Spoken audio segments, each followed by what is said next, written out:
All right, episode 17, or 83 away, as the cousin likes to say. We're going to hit some saltiness for all of us tonight. We have a bunch of stuff that we want to get out there and bare our souls to everybody here that listens to the podcast. But first, let's get to the introduction. I'm Scott Sternal, joined with Ben Russo and Matt Urich, and we are here tonight to talk about the 10 things we hate, the 10 rules we hate in sports. And these can be kind of narrow, kind of broad, but it has to do with rules, not people. That's the key. We're going to talk about the people we hate another time because that one's going to be good too. Oh, yeah. I can't wait to talk about how much I hate Mike Ditka. I just can't. I really can't. My disdain for him is just through the roof. And I know somebody listens to this podcast and go, "How dare you say that about Saint Ditka?" Fuck that guy. Seriously. That guy. If that guy walked in front of a bus tomorrow, I would hate it because the frickin' memorials on TV would just drive me nuts. Like, I don't know that I can handle it right now. You guys, I'd feel worse for the damage on the bus than I would Mike Ditka. Oh man, Matt, you want to join in on this, or are you gonna? No, my only comment would be, I hope that when Ditka gets hit by a bus, the same guy that stood up in front of me at that Bears game.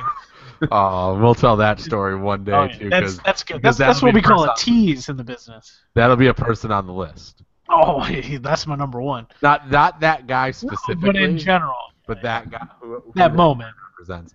So that's what we're gonna hit here tonight. We're gonna do our 10 things that we hate about sports, and we'll start with the honorable mention, just so you guys can get a feel. I know number one, we have 3 honorable mentions, and it's one from each of us actually. So Ben, yours was soccer schedules. Would you like to riff on that a little bit? Yeah, and I've had this debate with you before as a casual soccer fan, and this is because honestly I have no idea what the MLS schedule is because nobody really gives a shit about MLS. But MLS sucks. It's okay. But this is more towards like the European schedule where like one team plays in 3 different tournaments or leagues or whatever you want to call them, tables, if you will, or whatever the hell they are. That's the other stupid thing that they call them tables. But otherwise, they're playing in 3 different leagues at the same time, and nobody knows what the hell is going on because I don't know who's in what league. So I'll be like, "Oh, I'm watching some Premier League," and he's like, "Well, this isn't Premier League. This is the Euro Cup or whatever the hell else is going on," and it's impossible to follow if you're a casual fan. Just give me a season. Let's get a playoff in there. Maybe a little playoff action. You have the playoff game. Then you can do the Europe Cup or the Euro Cup or whatever, and then you finish that, and then you move on to the next thing, and then you go back to where you start. Then start over. Just way too much going on. There's no way you're going to bring in new fans with whatever banana schedule they're trying to throw out there. The American that's oozing out of Ben right now is phenomenal. Go Get back off to your my lawn. Go back to your own country, America. soccer. America. Love it. Good little riff there. I'm not going to add to that because that's a conversation that could go on for far too long. But I understand your point, Ben, and I think the one thing you hit on there that is absolutely true. If you weren't just a casual follower, it wouldn't be as bad. But you are right. As a casual follower, I could see how that could be very difficult to kind of understand all the things that are going on. Matthew, your honorable mention was one that we laughed about right before we went on there, and I'll let you just take it, so go ahead. My gripe is that Major League Baseball managers have to wear a uniform. How fucking stupid is that? It's so dumb. And they have assigned numbers. And assigned numbers. So they're wearing a jersey with their name on it. It's like it's so infuriating. Can't even say the word. I'm so pissed. But imagine like a Mike Ditka, for example, standing on the sidelines, coaching a game with full gear on, like holding his helmet to the side and getting frustrated. It doesn't make sense. And like A prime example. Right now, Joe Madden is on my TV as we're recording this. I'm watching Cubs Angels, and Joe Madden is wearing a sweatshirt, but he, by the letter of the law, has to be wearing his jersey underneath his shirt. He has to. Like Mike Scioscia right now, also he's wearing a short-sleeved, cool base jacket sort thing that they call. He is wearing his uniform. I could see the sleeve of his uniform underneath it. Like, what is the point? Like, why is he wearing pants? That's even weirder. He's wearing baseball pants. These guys are 60-year-old men wearing baseball pants. Get off my lawn. Yeah, like it's Get so, off my baseball lawn. it is so stupid, but I'll leave it at that. That's my gripe with it. It's just dumb. It is so dumb. That's good, Matt. I'm glad you went there. And then mine was the third one, and this is not really like a big one. I think it's one more that's a personal thing. As sports have evolved, and as our athletes that we love and watch no longer have to ride commercial and coach, there doesn't, we are still adhering to having like conferences set up by like geographic location and things like that, and it feels like we could probably do away with conferences, but yet we still have these arbitrary conferences that we are holding on to for one reason or another in all of our sports leagues, when maybe it would just be better if we said, hey, here's what's about to happen. We're going to go ahead and get rid of conferences altogether, or divisions. I hate divisions too. Don't even get me started. I hate divisions, conferences, whatever. And on another level with this, divisions in fantasy football and fantasy sports. I hate divisions. Like essentially the thing is like the top whatever, given whatever league, the top 16 teams, regardless of what division or what conference they play in, that should be who's in said playoffs or whatever, something like that. That's it. Yeah, like right now you have in the NBA, your Western Conference final is going to be between the Golden State Warriors and either the Spurs or the Thunder. And that's going to be way better than the finals. And the winner of that is going to win the NBA title, because I don't think anybody from the East can contend with that. And so for that reason, I hate conferences. So that's where this is going. You could already tell that it's a rough spot for all of us, because I believe we have a record amount of F-bombs already, and we're only 7 minutes in. And these are our honorable mentions. Yeah. That's what's even better. Yeah, it is something. So, Ben, we're talking about these throughout, right? We're gonna. Yep. All right. So Ben, I'm gonna let you hit number 10 because you are the one that's most adamant against it. So Ben, go for it. Number 10, the delay of game in the National Hockey League. If you don't know what delay of game is, it's where a player in his own zone shoots the puck over the glass without it deflecting off the glass or deflecting off a player, and it results in a 2-minute minor penalty for his team. So Ben, go ahead and tell us your hatred for this rule. Yeah, it's more of an annoyance than a hatred, just because It's a hatred, Ben. I can feel it burning within you. Come on. It's one of those things where I would venture a guess and say like 95% of the time it's accidental. Like it's a guy clearly trying to clear the puck, but he's trying to put it off the boards, and for what I mean, the catches an edge or whatever, and he flicks it over the boards. I think it needs to be treated more as like almost like an icing than a 2-minute penalty. I think that's obnoxious. I mean, there's clearly going to be times when it's done on purpose, but at the same time, icing the puck and delay a game, it's the same thing. It's if you're icing the puck, you're clearly just trying to slow the game down, regroup, get that quick break. Like, why wouldn't a delay of game be treated the same way as that? I guess it doesn't make sense for it to be a 2-minute penalty. Most of the time, like I said, it's not done on purpose. It's just bad luck. Couldn't clip the top of the board for whatever reason, and again, it just slows everything down. I hate, because then it's going to force sometimes commercial or whatever else, and it just drags the game on. So these games that should be taking an hour and a half, that's why they take 3 hours all the time. So that's my issue with it. So Matt, do you have issue with the delay of game?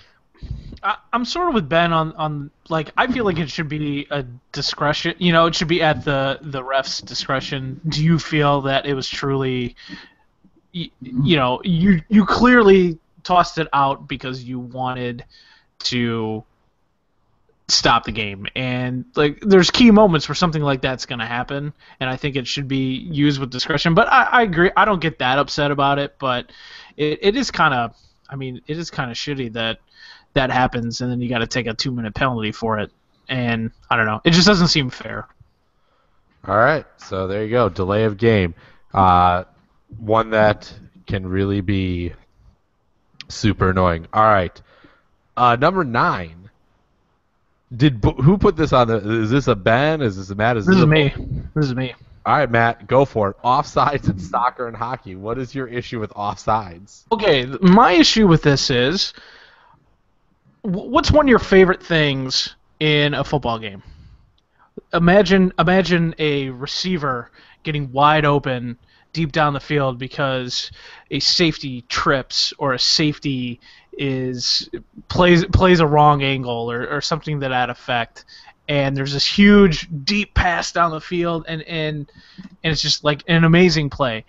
And to me, I especially more so hockey than soccer, just because I don't have enough experience. Because to me, I'm always confused by soccer offsides, but whatever. But imagine if you could. It's not difficult. No, and I know it's not, but just imagine if you could chuck a puck or kick a ball deep down the field, and you got your guy there, and then it creates these big scoring chances. I think that just aren't there because the two sports are so similar like that. But I don't know. Apparently, that's just me.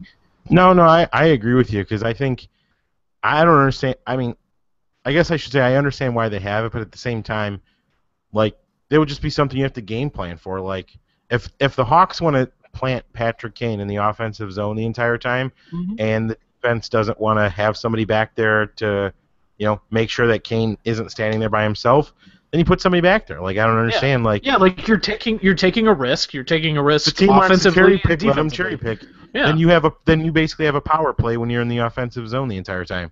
And for a league, and for the NHL, for a league that struggles with, I think people don't like the fact that there's not a lot of scoring, and a league that kind of wants to create more scoring, boom, there you go. You create more scoring that way. I doubt it ever happens, but it's just. And I think the other thing I have with it is there's still, like, I mean, you can clearly go to, like, NHL games, and again, I don't watch a lot of soccer games, but I'm sure there's times where offsides is called where it either, it shouldn't have been called and it was, or it wasn't called and it should have been. Oh, so, it happened in the U.S. Guatemala game. Yeah, and one that I go back to was, I want to say it was the one of the King series, not when they lost in the conference finals.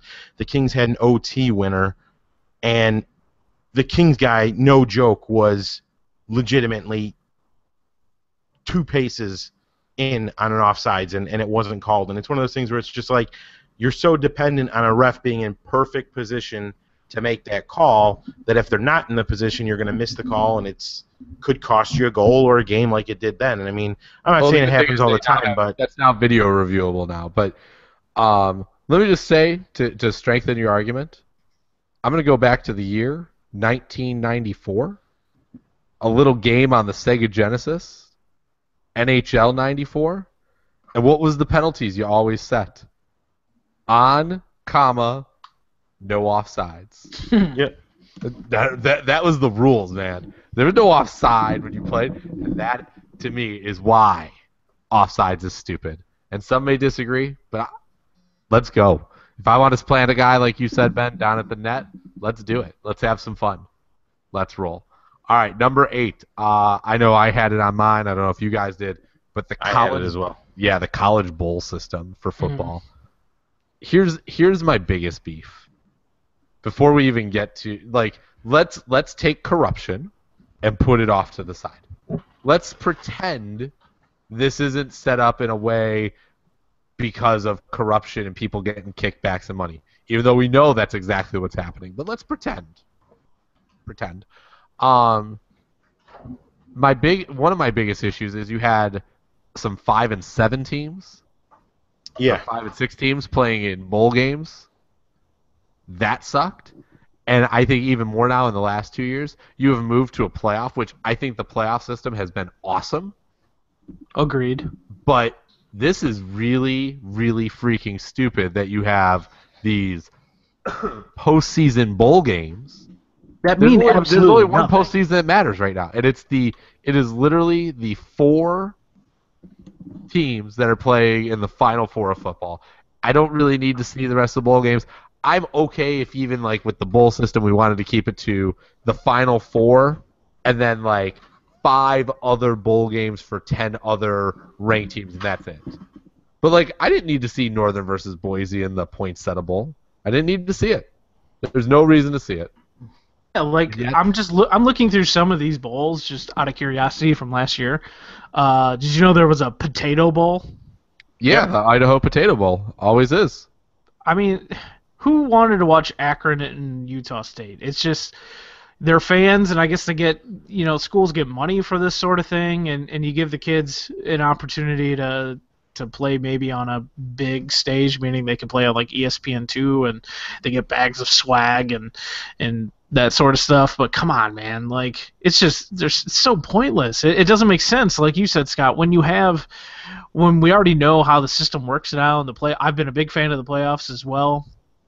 Like those are 3 games that are very important, and if you want to lump in, you want to have your your Rose Bowls and your Alamo Bowls and Sugar Bowl, whatever, those games, that's fine, but you don't need to have 30 games or whatever this is. Yeah, I 20 mean, games. part of the allure to me too would be like I would respect it a little bit more if like you saw more mid-major versus major programs. Like Yes. I don't even care if it's like Northwestern. Well, obviously Northwestern was better this year, but like give me like the middle-ranked Big Ten team against Northern. Like that would. I'm not saying I would drop whatever I was doing to watch it, but that would give me a reason to watch it. But like you said, like Akron against Utah State. Yeah. Outside of if you went to Akron or Utah State, who's going to have interest in that game? I mean, nobody does. Gamblers, degenerate gamblers. Yeah. I mean, that's Who found a hole essentially in the line. right. So I think that's kind of the point. There is just like make the games like at least enticing. Like give me Akron versus I don't even know like a middling Big Ten team. Wisconsin, Nebraska. Nebraska, sure. Like something like that. Like that would be something that would be like okay. That I could watch that and see what these smaller schools can do against these bigger programs. Like that's fun to me. But Utah State versus Akron, Boise State versus Northern Illinois, and we went to Northern. I like their football team, but I don't care. Like that does nothing. Did you for me. watch? I mean, I didn't watch them this year. I mean, the bowl game. I had no interest. No, I didn't. Not at all. And thank God I didn't because it was a disaster. But And like, look, when they played Florida State in the Orange Bowl, how many years ago that was? We watched because it was like holy shit. They're playing. You have a mid-major playing one of the biggest powerhouses in all of college football, and I'm not just saying that because you guys know I'm a Florida State fan, and obviously we went to Northern, so I also like NIU. But that's the kind of game that if I had no connection to either team, I'm watching that. That interests me. That's like David Goliath. Yeah, that was like State, Oklahoma. Boise State. Yep, exactly. And it was an interest in it draws people, and I would love if they had more of that. Give me more of that. So I think we're all in agreement. If we were to fix it, I think the number one thing would be cut out about 20 of the bowl games. When more than half of your D1 teams are making the postseason. I did air quotes there. You can't see it on the podcast, but that's a problem. And I would maybe take it down to the top 40. You top 40 get to play in a bowl game, and you go from there, or you reduce the number of bowl games by conference, right? And you say, listen, we're going to have for all the major conferences, for the 5 big boys, we're going to have 5 slots each for them, and then 2 slots for every other conference or something like that. Or you could even run it in a way like they do with like the Champions League in Europe for soccer, to kind of go back to a point we talked earlier.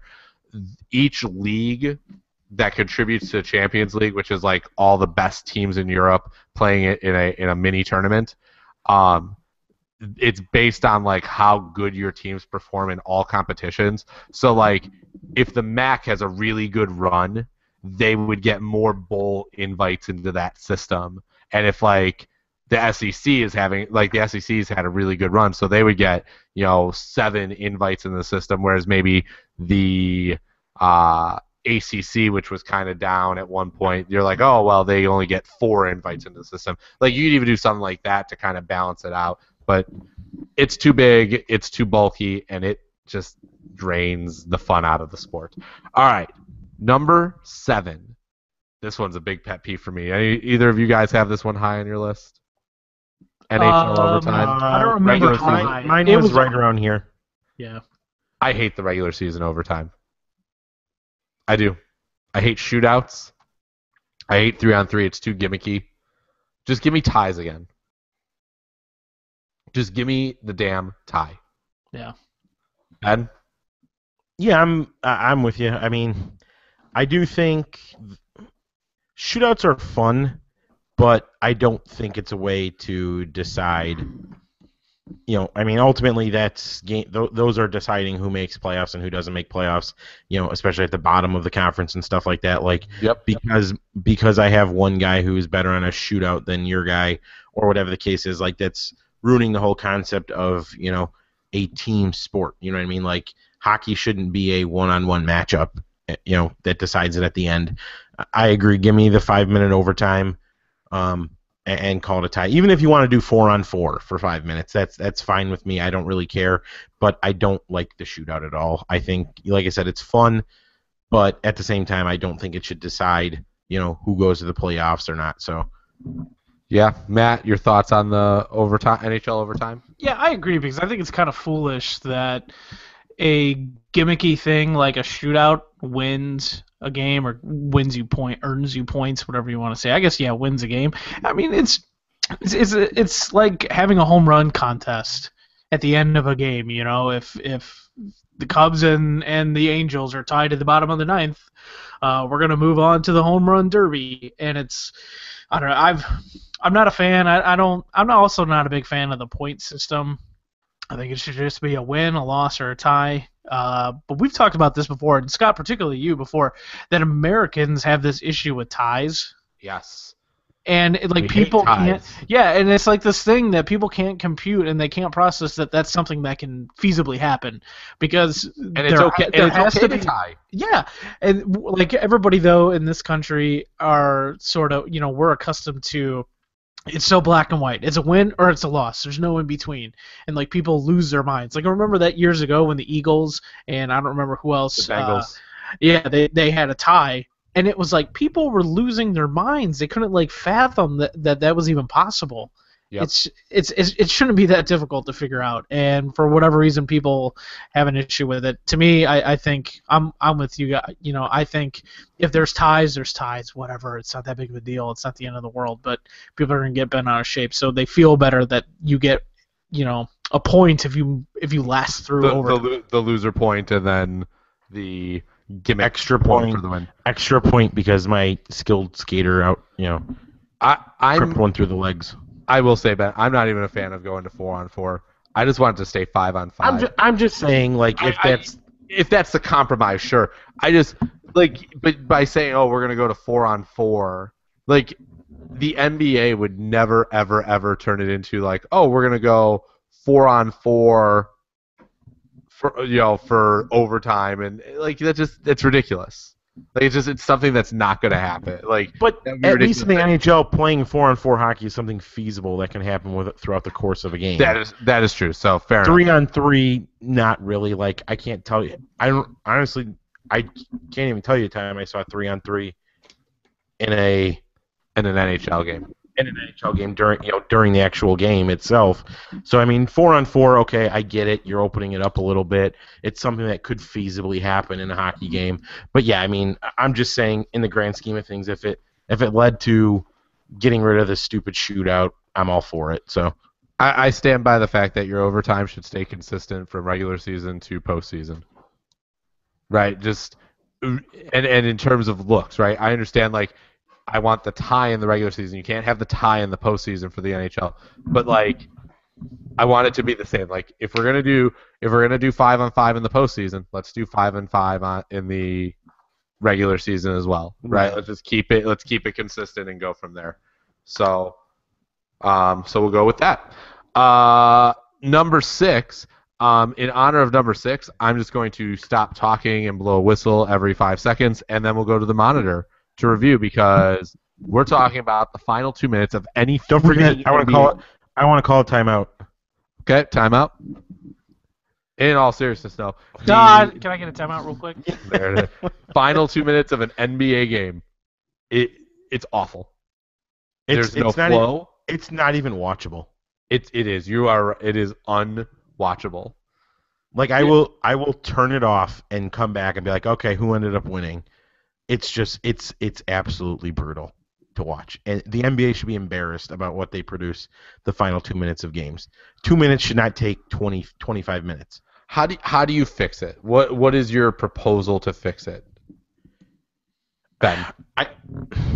That's the problem is I don't know if there is necessarily a 100% fix. I think you have to limit the timeout use. You know, I don't want to see especially like, okay, so for example, the Bulls the other day, when they lost to Detroit. Was it Detroit? Mm-hmm. Yeah, it was Detroit. And like the Pistons are up by 6, and Stan Van Gundy's calling a timeout with like, I don't remember what it was. It was like 12 seconds or something like that. It's like, what the hell are you doing? Just like let the game go. Like you can't really like be like, okay, well if you're winning, you can't call a timeout. But like the reviews and then like the fouling, like I just think there has to be some way to like push it through. You know what I mean? Like I don't know. I don't really know how you fix it exactly, but like, you know, not allowing consecutive timeouts on, you know, possessions. So like the Bulls can't call timeout, score, Pistons get the ball, Bulls get it back and call timeout. Something along those lines. Like I think in the NFL there's a rule where you're not allowed to call a timeout on consecutive plays. No, you can't call a timeout and then a timeout. Well, that's what I'm saying. Yeah. So like for the Bulls, like that's one thing I hate is when like you have you call a timeout to set up a play, you go to inbound it on the side, and then they call a timeout. And they call a timeout because now they got to look at the defense. Like I hate that. Like let's run the play. Let's play some ball. Like basketball is a game of flow. Like the best basketball games you'll watch, you know, like the Thunder and the Warriors is a game that's just flowing. It's just back and forth and back and forth. That final 2 minutes, it's not basketball. It's just like it's just boring as boring can be. And I don't know that there is a 100% fix, but I'll tell you, it's absolutely not watchable at all. Like I will turn off a game rather than watch that. Matt, how would you fix it? Yeah, I mean that's the thing. There's really on the server. I mean, you can't take. I mean, realistically, you can't take away timeouts. I feel like then that's unfair to set teams. But they do it anyway, don't they? When you go from the first half to the second half, don't you?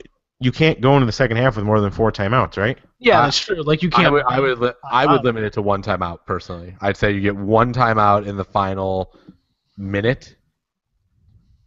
Maybe go there. And something that like really frustrates me, particularly in the NBA, and is their review system. Oh. I don't know why. It seems like it takes forever for them to get that figured out. I mean, the NFL's gotten better at it, and it still takes them some time, but they've sort of shortened up the way they do that. But they don't review every play in the final 2 minutes. Yeah, and that's true. And then in the NBA, you have to wait for them to pull a TV out from the scores table, turn it around, replug it back in, so then the refs can all sit there and watch the same thing over and over and over and over and over, and then still not have like a definitive answer. And then like everything, like at least in the NFL, there's certain things. I don't know what they are, but there's certain things that are and are not reviewable. Mm-hmm. The NBA like literally will review everything. Yeah. Like there's no like set of rules.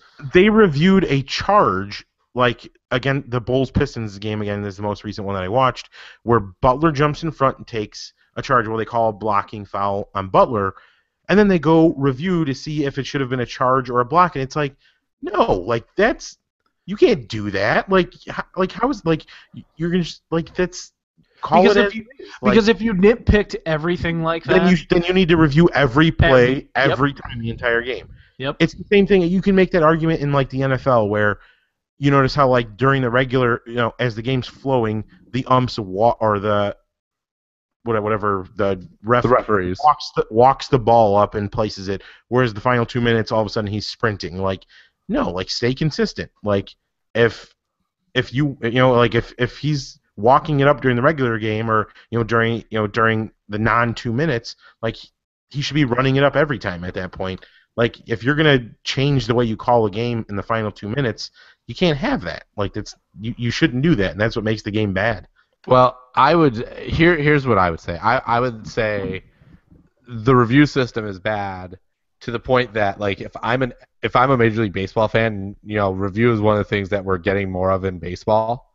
If I'm a Major League Baseball fan, I'm pointing to the NBA and going, that's why we can't have video review. Because that's what it will become. I think the NBA needs to limit it. They need to figure a way to get rid of some of it. Like I hate the who's it off of? Like you can't review that every single time. Right? And maybe that turns into, you get like only a coach's challenge on that. And you do something like that. I don't know. But there's got to be a way to fix it so that the last 2 minutes of every Major League Baseball game isn't 77 minutes long. All right. You mean National Basketball game? Sorry, thank you. National Basketball Association game. Number 5. This is one that really irked me bad. The NFL overtime rule. I'm going to start by saying I'm happy that they got it better. Right? No, like you're proud. It just makes it weirder. I'm proud of the NFL. Because nobody's been proud of the NFL like in years, forever. I think. Yeah. I'm really glad that they've updated the overtime at least to what it is now, where like a team doesn't have to just go 40 yards, kick a field goal, and call it a day. Right. But 2 years in a row now, if I'm a Green Bay fan, I'm absolutely sick and tired of the fact that I have one of the 3 best quarterbacks in the game, and he didn't get to touch the ball in overtime back-to-back years. And that's inexcusable to me. And I hate if you want the ball, then don't let him score. No. That's not how the rest of football works. Somebody scores, then there's a kickoff, and the other team gets the ball. That's how football works. It's not all of a sudden, not this time. Matthew, you're the big football guy. Am I way off base here? No, I'm all for an abbreviated overtime where it's just like another quarter. And I know people will bitch and complain that football's a rough sport and guys shouldn't be subjected to playing more football than they need to, yada yada yada. But I mean, really, how often how often is overtime really coming into play? And if that's something you're worried about, switch it that in the playoffs that if it goes to overtime, you play another full quarter. You get one extra review. It's the same. You get 3 timeouts and a review or a challenge. I mean, and that's what you get moving. And I'm with you, Scott. I think they did improve it enough that where you don't have just a team going down there going 40 yards and kicking a field goal, because that was terrible. That was completely unfair. But to me, if you want to, I'm adding at least an abbreviated quarter, if not a full quarter. And then I think when playoffs come, it should just be a full quarter, and you go from there. It's the way it is. If you couldn't win the game in regulation, then you can't bitch about playing another full quarter. And I'd even be open to going like, in overtime, you get rid of kickoffs, right? And you say, listen, and not that you're going to start like at your own 30 or something, but like you're going to start at the touchback line, and you do something like that maybe, so you eliminate the kickoff, and then it really becomes, about. And like me personally, I really like college football's overtime, but I also can't see that working in the NFL, if that makes sense. Yep. It doesn't seem like it would work, but. Ben, you want to jump in? You've been quiet here. What do you think about the NFL overtime? How would you change it, or would you keep it the same? I would just give each team an opportunity. I mean, I wouldn't overcomplicate it by getting rid of the kickoff or making it a full quarter. Like, if I get the ball first and I score a touchdown, the other team should at least get a chance to come down and score a touchdown. Like, I don't understand why you can't do that. I get that they changed it, which is just like if you kick a field goal, then the other team has a chance to come down and kick a field goal or score a touchdown to win. Like it should be the same thing with a touchdown. If the other team's able to drive the field and score or return that next kickoff, then they should have that opportunity, obviously, to force the game to continue. Just to say, oh, they scored a touchdown, there's no chance they get the ball. Like, that's, again, it's if you want to do that for the regular season, by all means, but especially specifically for the playoffs, you can't do that. I don't see how that works. I would be okay because you want to avoid, again, it's this whole avoiding ties thing, but I would be okay if in the regular season you want to do each team gets a possession no matter what, and then from there it's sudden death. I would love to see, though, in the playoffs, it's just another 15-minute quarter. I think that would, there's so much on the line when it comes to the playoffs that I don't think you can let it come down. Like, it seems like utter bullshit to me that Aaron Rodgers has watched 2 opportunities to go to the Super Bowl. And as a Bears fan, I'm saying this, like, and I've as a Bears fan, like, you hate the Packers because they're everything that the Bears aren't. And I still sit there and go, Aaron Rodgers should have touched the ball, and he didn't get to 2 postseasons in a row, and that's ridiculous. So, all right, moving on before I get an aneurysm from that. Number 4, and this is like the last. So Ben did the tally for this week, and he said 4 through 10 were kind of like just a hodgepodge of, everybody kind of had it on their list. Like 2 out of 3 did. Our top 3 are really the 3 that we all had in our top 3. So those are 3 that we're really going to discuss. But 4 ends are rules that we don't like. The top 3 we hate. So the Major League Baseball All-Star Game, deciding home field advantage / All-Star games in general. Ben, your thoughts?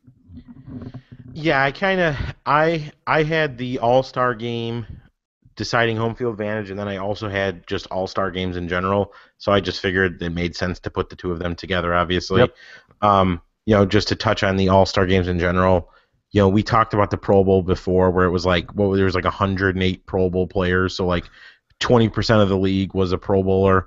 Like, that's obnoxious. Everybody dropping out, for various reasons. I mean, you look at the NHL, you had Jonathan Toews who didn't play, and then that stupid rule where they're automatically suspended or can't play the game after the All-Star game if you don't miss the All-Star game, or if you miss the All-Star game.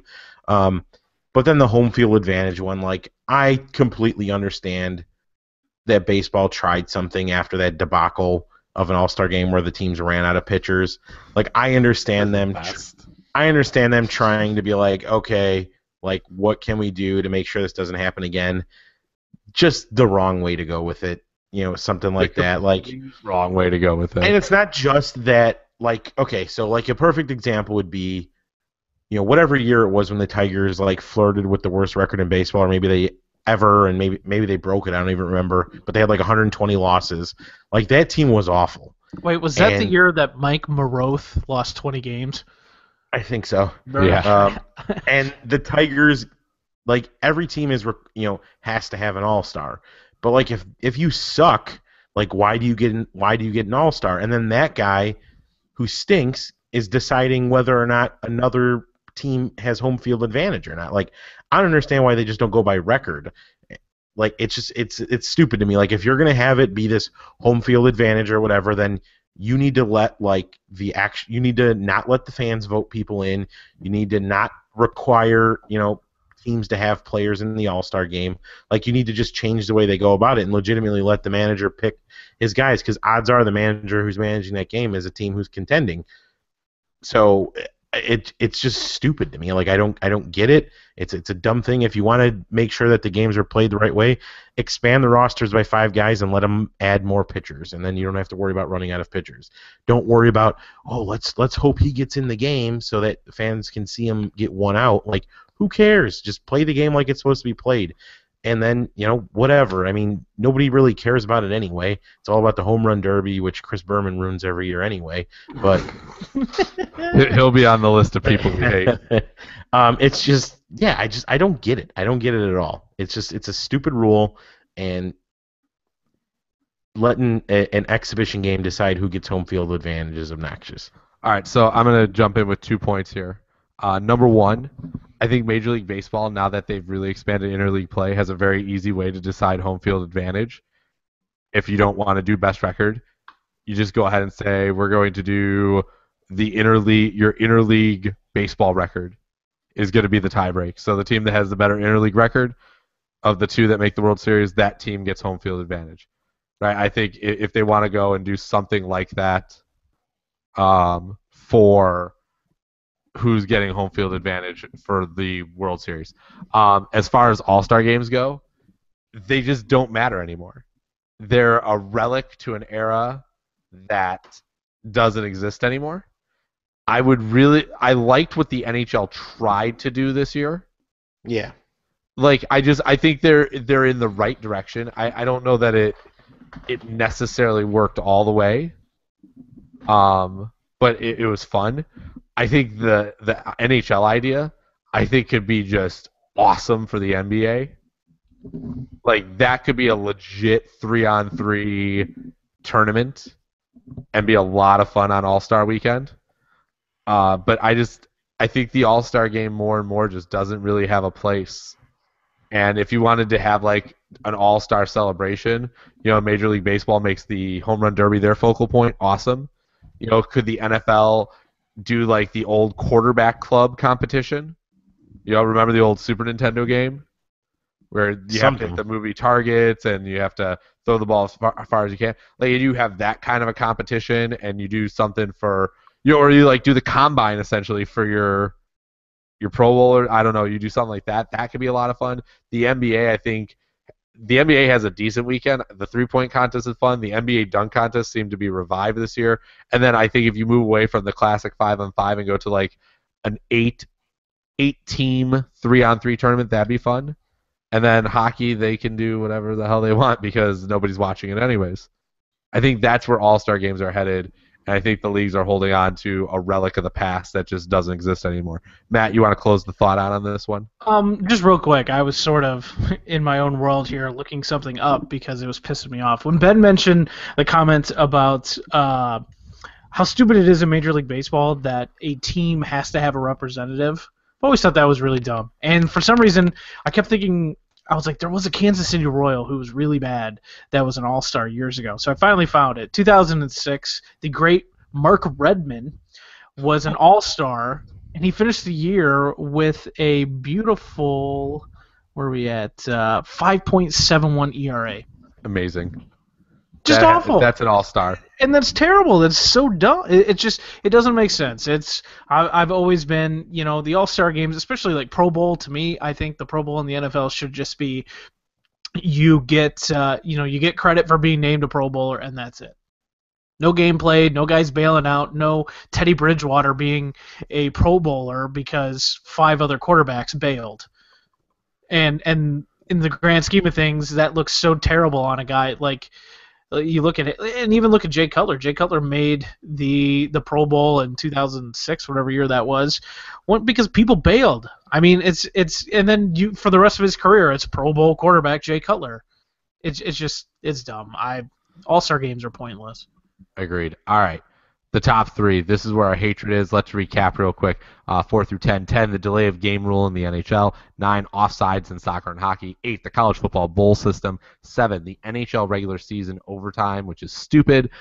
6, NBA games, the final 2 minutes, which take way too long. Somebody called a timeout on me again, I'm pretty sure. Number 5, NFL overtime. Each team not getting the ball is stupid, and the All-Star game system and Major League Baseball deciding that All-Star games need to decide home field advantage. All dumb, but it leads to number 3, which is the only one on this list that is an actual real in-the-game rule. That really, like, or is it? Or is it? I just had a ball thrown at me. Was it a catch? I don't know. Did it touch the ground a little? Maybe, maybe not. Did I take a step? Did I take a football move? I don't know. We're talking about what constitutes a catch in the NFL. Ben, I feel like this one's right in your wheelhouse. So I'm going to throw it to you. I'm going to throw you the ball, and did you catch it? So I remember. Did he just completely miss? Poor, Did you poor catch it or no? segue. Poor segue. Yeah. So tried. I was at the Bears-Lions game with the infamous Kelvin Johnson, where he caught a touchdown and then placed the ball on the ground, and it was deemed a no catch because he did not maintain possession or whatever weird rule they decided. And I feel like that's kind of where the catch was lost. Yes. Where that's where everything changed as far as what the catch was, because then they had to go back and change it and say like, well, that's now a catch because of this, and it's just like I don't understand why it's so hard to decide what a catch is. Like I think that's what bothers me. It's like I feel like you could watch a play and a guy catches it or doesn't catch it, and you could be like, okay, yeah, he caught that, or no, he didn't catch that. Like I feel like it's pretty easy. But for whatever reason, the NFL just has to overcomplicate it. And, most recently it's come back with the Dez Bryant no catch that probably should have been a catch. I mean, if that's not a catch, I don't. You say it at least once a week in the NFL. If that's not a catch, I don't know what a catch is, and that's just it. We don't know what a catch is, and they keep saying like, oh, we're changing the rule, but the rule's not actually changed. And I don't think anybody actually knows what the rule is. Like I thought it was just 2 feet down possession of the ball, like that's a catch. And then like, oh, go ahead, Ben. No, go ahead. It's just like I said, it's just I think they try to overcomplicate it. The one that sold me that I literally have no idea anymore what is or isn't. It had to be like week 13 or 14 this year, and I want to say Devonta Freeman of the Falcons caught a ball, took 2 steps, the ball was poked out, and whoever Atlanta was playing, they were like, oh, we recovered the fumble. And they're like, no, that's actually not a catch at all. Or maybe it wasn't even a fumble. Maybe like he crossed the plane. And so I'm like, oh, well, he caught it, took 2 steps, crossed the plane. That should be a touchdown. They're like, no, actually, because he didn't complete the process. And I'm just going, like, what is the process? Does he have to carry the ball all the way back? Like, does he have to like carry the ball all the way back to the bench and then like make sure that they're starting the extra point before he can have this thing touch anything ever again? That was the one that made me finally go, nope, I'm done. I don't get it. You have that, and then you have the Golden Tate touchdown against the Bears, where like God only knows what happened there. And then there's the Tyler Eifert one, where he catches the ball, takes 2 steps, turns around, leans into the end zone, guy bats it out, and they're like, oh, no catch. He didn't maintain. It's like he took 2 steps, he leaned over the line. That play's dead. That's a touchdown. But they knocked it out after the ball crosses the line, and that's not a catch. Like, it's just everybody. I feel like nobody knows what the catch rule is, so everybody interprets it differently, and you get this mess that they have now where everybody calls one thing a catch, and then the other group doesn't call it a catch. Just, I have no idea what's going on with it. All right, football writer Matt Urich, jump in here. Yeah, I think the weird thing is, and Ben touched on it there, is you could sit there and you could watch, you and I, or the 3 of us, we could be watching a game, we could see a play that is a borderline catch, no catch sort of thing. And I think a lot of times you could look at something directly and say, that's a catch. In your mind, it's a catch. And then it goes to review, and because a lot of times we'll say, when it's going to review, you'll go, everybody will ask their friends, what do you think? Is that a catch? Is that not a catch? You'll say, I think it's a catch, but they'll probably overrule it.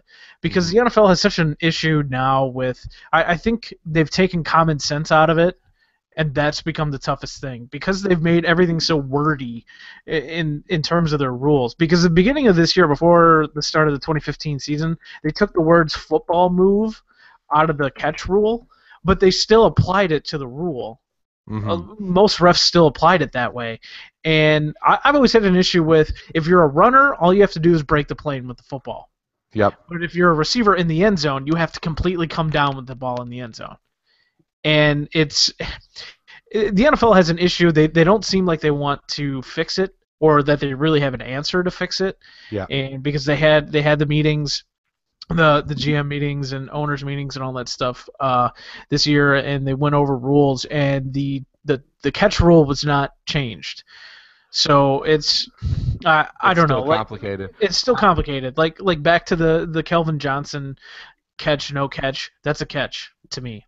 Yeah. And actually, I think by the lay of the law now, it would be a catch. Yeah, they changed the rule because of that, because they Yeah. said that you had to maintain possession throughout, and because he caught it, turned around, took 2 steps, and placed the ball on the ground on his own. The ball wasn't batted out of his hand or anything like that. Yeah, He turned around, he put the ball down. They said, oh, he didn't maintain possession, and that's where they So changed it. stupid. Well, and it was like you go to the Super Bowl this year. There was that play that I believe was Jericho Cotchery caught a pass from Cam Newton.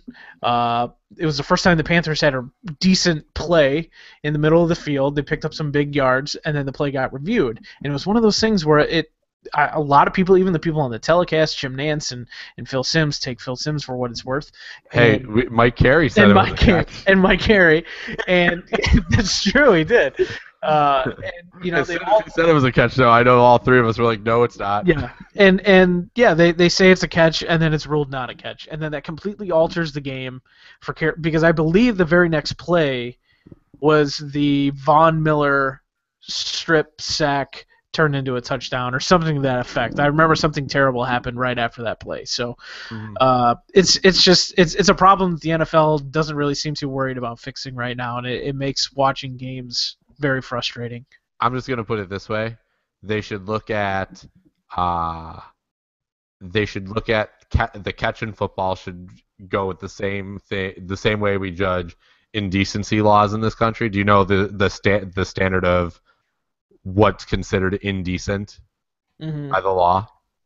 When the judge ruled on it years ago, he said, I can't give you a definition of what's indecent, but I know it when I see it. And I think that's really what the catch rule should be. I'm not going to tell you what a catch is, but you know what a catch is when you see a catch. I don't need 100 different, if A happens, then look at B. If B happens, then you need to look at C. Like, I don't need it to be a whole if-then scenario. I just need this to simply be it looks like a catch, so it's a catch, and that's where we're going to go with it. And I think that's really the best way to go about this. But that's just me. So, all right, let's hit our second to last here, and this is one that we kind of touched on last week on the podcast. It's one that really bugs me a lot, and that's the MLB one-game playoff. And I think the reason it bugs me so much is it's an entire sport predicated on three-game series all year long, and then what do? One-game playoff. Matt, your thoughts? Yeah, I'm 100% with you because I mean there are no standalone games in Major League Baseball throughout the course of a year. There's no standalone games. There's no Except the game that decides home field advantage. yeah, but there's no. Well, Tuesday we're playing the Cubs, Wednesday we're playing the Brewers, and on Friday we're playing the Reds. It doesn't work that way. And the fact that Major League Baseball strips it down, they want the drama of the one game playoff that we've seen in recent years. You know, the White Sox had that a few years back with their blackout game and all that stuff. And while it could be exciting, it's also it's also very unfair because I mean, look at that the Cubs Pirates from earlier this year. Garrett Cole did not have himself a good game, and then you're at the mercy of a pitching matchup. And you don't really and for the Pirates, that's 2 years in a row they get bounced in the wild card round just because they only had one chance to win a game and it didn't go their way. So I'm very much and they both years ran into an absolute buzzsaw of a pitcher.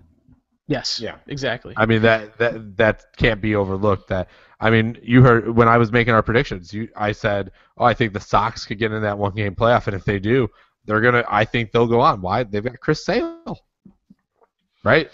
And that's the thing. And Jake Arrieta was outstanding in that game, and he outdueled Garrett Cole, who was their best pitcher. And then the Pirates are left to go home and realize that 162 games meant nothing after one game. So stupid. Ben? Yeah, I just it's hard for me to sit here and be like, okay, so what decides your championship for the league is called the World Series, and you're going to make the playoffs be a one-game, winner-take-all type situation. And then it just doesn't make any sense to me. Ben, I'm going to ask you something else because you say that. Do you dislike that the first round is a 5-game playoff as well? Not as much as not to this level, obviously, but yeah, no. I mean, honestly, I'm fine with it just because of how long the regular season is, and how spaced out the playoffs actually are. Like, I'm okay with it being 5 games at that point. I just think, I don't understand why they can't just do like a quick 3-game series for the wild cards. Like, I appreciate them expanding the playoffs, but why can't you just do 3 games Monday, Tuesday, Wednesday, and then start the playoffs after that on Thursday, or Friday. I mean, they do this travel all year long. I don't understand why now it's got to be a huge ordeal moving into the playoffs. It just doesn't make any sense. I mean, a 1-game playoff is nothing. Again, you're basically saying because a team has one bad day, which happens all the time in baseball, one bad day decides everything for you. And this is, again, last year, I know last year was kind of an oddity because, what was it, 2 of the best 3 or 4 teams in baseball were playing in that wild card game. I mean, you had the 3 best teams in the National League in the same division, and unfortunately, one of them got eliminated because of a stupid rule that baseball has for a 1-game playoff. I mean, I would have loved to have seen a series between Cubs won, so obviously in hindsight I'm okay with it, but I would have loved to have seen the Pirates still in the playoffs, more than just 1 game. It would have been good to see. They're a great team. I want to. The Cubs and Pirates were second and third best, by the way. Yeah, 98 and 97 wins. Go ahead, Matt. I wanted to say, though, real quickly, a thing that annoys me, and this probably should have been brought up earlier, but Major League Baseball playoff games, especially in the division round there, like 3 o'clock starts, that bugs me. I don't like that. I like them. It's difficult, and it's obviously difficult for some people more than others to try to watch one of these games. So, yeah. You know what? I don't know. I feel like, it's one we didn't have on the list, and I really wish we would have had it on there now that you bring that up, Matt, is the ridiculously late start times of championship games. Yes. Like, that is one of those things that really, really, really irks me. I just don't, there's no reason. Like, tonight, the national championship this year for college basketball started at 10 or 8:19. Like, why did that have to start at 8:19? That's 9:19 Eastern, and you have 2 teams that are from that time zone. Ridiculous. But anyways, that's not on the list, and we're gonna skip it. But I think we're all in agreement. Really, really stupid that we have an entire 162 game season, and we let it come down to 1 game to decide who gets to move forward in the playoffs. So really dumb. All right, gentlemen. Number 1, maybe the dumbest rule in all of sports. The dumbest rule in all of sports. The designated hitter. It's in one league, but not in the other. I don't get it. Matt, you start. Yeah, my biggest gripe is I'm not necessarily pro DH or anti DH. I just think you have to have clarity across the board, because it's dumb to me that one league. It'd be the same if, well, in the Eastern Conference in the NBA you have a 3-point line, but in the Western Conference there's no 3-point line. But when an Eastern Conference team plays a Western vice versa, all this stuff, it's so dumb. It's just, you either have the same rules or the same standards across the board between both leagues, because otherwise it just, I don't know, it doesn't make sense. And like I said, I'm not pro or anti either direction. I'm fully in the belief that there needs to be clarity, and it needs to just be across the board one thing. I agree. Ben, you made a whole list of stuff, so And you had some reasons for some things, so I'd like to I hear your think reasons. I think the DH should be in the NL, and I think like I am against having pitchers hitting for a few different reasons. First one is obviously just it's horrible to watch. I mean, part of it's a financial aspect. I mean, you're asking people to pay, 30, 40, 50, $60 to come watch a baseball game and pay astronomical prices for your food and drinks that you're serving there, and we're not getting the best of the best. Like, we're forced to watch these terrible pitchers continue to bat, and it's not fun to watch to me. Like, I get the side where, it's baseball, there's the strategy side of it, but I mean, it's an ultimate buzzkill when a pitcher comes up, especially if you're, putting together some sort of rally or something like that, and then all of a sudden here comes the 9 spot with, the guy who could barely swing a bat comes up. So I think financially, if you're asking me to pay top flight prices, I want, top flight offense. It's a league that continues to struggle with offense for a variety of reasons. So getting that pitching spot out of there for a designated hitter or something like that, that's just, again, going to help what you're promoting, a better product on the field, if you will. And then from just the Cubs side, looking at the lineup they were able to put out there against the Angels, I would love to see that every day. I don't need to see, again, John Lester swing the bat or Jake Arrieta, even though he's an okay hitter, actually.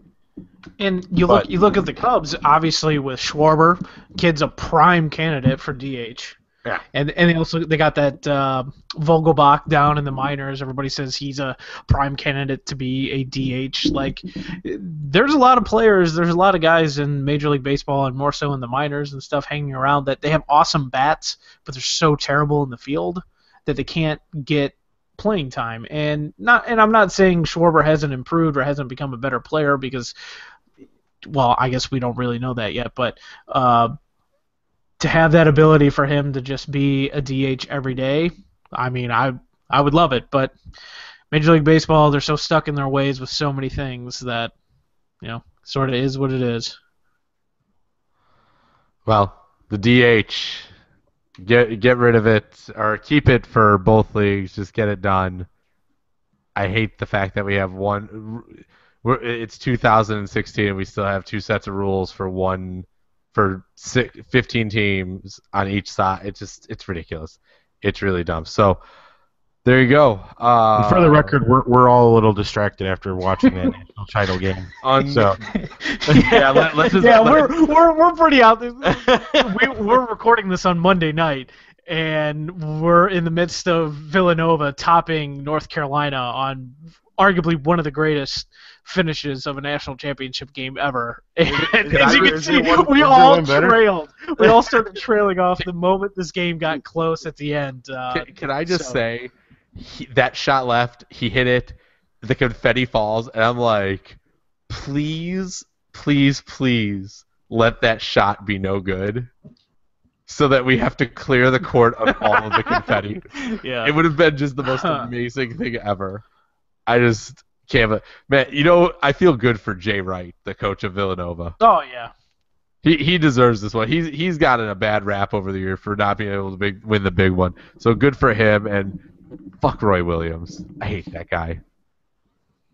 I really do. A good way to end this list that I get to say fuck Roy Williams, because I really do hate that guy. He's a smug asshole, and his program is going down hard in the next couple weeks here. No question. They just lost the national title game. How are they going down? Oh, with the academic scandal. All the sanctions and such. The fake classes in the African and Afro-American studies. The problem is, as long as they have 5 scholarships, they'll put together a decent team. This is true. All right, closing thoughts. The DH, we talked about it a little bit. But yeah, let's... any other thoughts on the DH? The DH, no, but the one thing that I mentioned to you earlier, Scott, about baseball's opening day and scheduling cold weather teams in April to host, then you get the mess that happened today where, like, teams, like opening day getting postponed because of snow. Like, there's got to be a way they can schedule to where all warm teams are hosting. or like you have the Blue Jays and the Rays opening up this weekend, or an opening series. Like that's 2 dome teams. Like why isn't a dome team hosting like the Indians, so the Indians don't have to host, when it's snowing and they're canceling games and postponing games. Like baseball's got to be able to figure this out. Like there's got to be a way to do it to where this doesn't happen, where opening day gets ruined because of snow. Like it happens every year. It's not like this is just an oddity where it's like, oh my God, it snowed in April. That's weird. It never happened. It happens every year. Like figure it out, baseball. There you go. I like the thought there. I've often wondered that myself. Why the Cubs host on day 1 and Tampa Bay doesn't, and it would have just made too much sense for Major League Baseball to have actually put like the Angels in Chicago for game 1 this year. Right. Like I would have seen that and been like, yeah, that's about par for the course for Major League Baseball. So there you go. Matt, do you have any closing thoughts? No, not really. I'm still a bit stunned at that national championship game. So that was pretty cool. But this was a good list. A lot of anger by us this week. Definitely hit a record of F-bombs for all of us. I think I may have dropped my first one on the podcast. Yeah, you got to add $1 to the swear jar. Yeah, out of the pure and utter stupidity of Major League Baseball managers wearing uniforms, I could do a full podcast on the stupidness of that, but I digress. Let me just say, as much as there was a lot of anger here, as much as there was a lot of unhappiness with some of these rules, I think there were a lot of solutions here tonight. And I think I'm going to take it upon myself to send this off to the 4 commissioners so that they don't listen to this and understand that we need to make some changes here. It's time to make some changes. It's time to make sports better. We have the ability to make sports better. We should make sports better. Let's make sports great again. Damn it. I hate you. Can I mute Ben? Is this possible? I can't. I'm in control. If I want to mute you, I can actually just jettison you from this whole podcast right now. Unbelievable. Don't ever say that. Well, good thing again. it's at the end of it. Yeah, no, like he cares. So be sure to subscribe on iTunes. Check us out on Stitcher. Check out Matt Urich on Bleacher Report. He'll have his first article going up in a couple weeks because he's back with Bleacher Report doing Bears coverage for the NFL Draft. He's also over at, what's the other website you're at? Todayspigskin.com. Today's Pigskin, so check Matt out over there. We're trying to get some more up on the WordPress. It's one of those areas we know we're struggling a little bit, but we'll get it there. Most important thing is we've got this podcast for you, and it's lovely and full of just joy and hatred and F-bombs all at the same time. So, for Ben Russo and Matt Urich, I'm Scott Sternal. Thanks for listening. Be sure to subscribe on iTunes, and have a great rest of the week.